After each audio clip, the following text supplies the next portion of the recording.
Hi everyone, it's Clodagh from Yarn Not Alone. Just wanted to come on and show you a video of changing yarn if you want to change colour. And also talk to you just a little bit about the tension. So in regards to the tension, I've tried a few different ones on here, and you can see actually it even dropped a stitch here.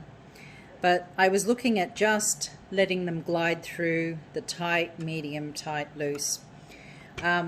But I don't think it works so well when you just put it through there, and this demonstrated that. So you can see that it can got very loose at one stage, and this is what happens when you don't have consistency of the tension on your yarn going into the machine.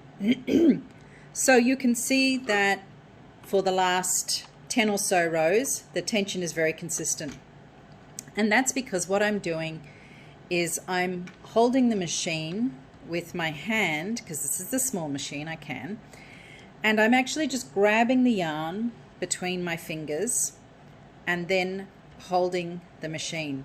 What that does is it gives me a little bit more tension, consistent tension on the yarn, and it also allows me to feel if there's any knots coming up.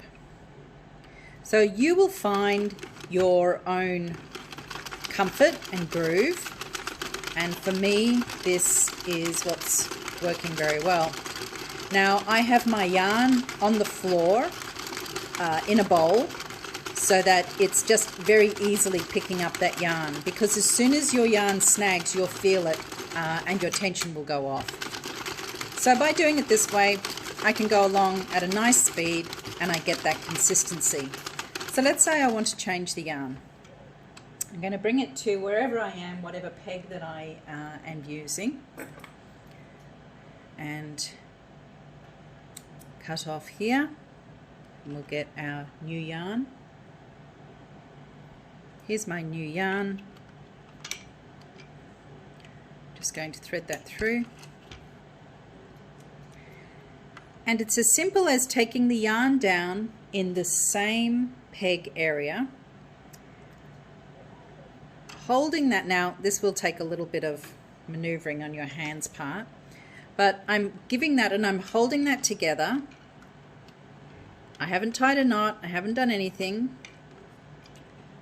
I've just simply, and what I'm doing is I'm actually keeping some tension on that one and still a little bit of tension here, because just for a couple, until I can see that they're in and they're nice and neatly tucked under. Now I'll go back to holding my yarn.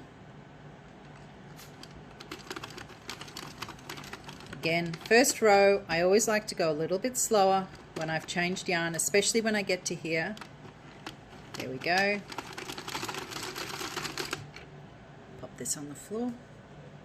In a clean bowl, I have a yarn bowl on the floor. Any kind of bowl will do.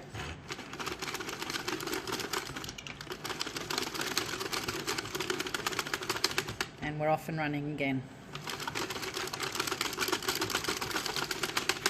So that's how you change yarns, and as you do a few more rows, what you can do is come in here and just tie a double knot, and you can weave those ends in, or it depends on the project you're working on as to how you'll finish those.